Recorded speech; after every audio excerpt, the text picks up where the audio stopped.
Non si dice 4 se non è in tel sacco.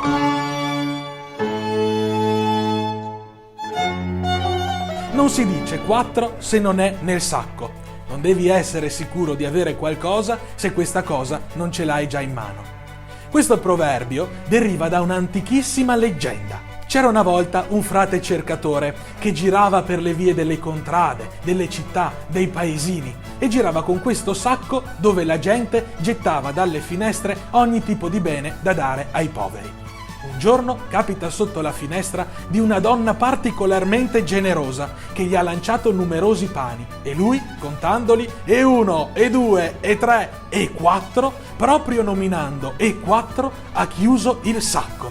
E il pane è rimbalzato sulle mani del frate ed è caduto irrimediabilmente per terra. Nelle lingue romanze il 4 viene spesso sostituito con del grano o delle noci, insomma, del cibo. Quindi ci piace pensare che la versione non dire gatto se non l'hai nel sacco sia una versione vicentina. Oh, se le diselori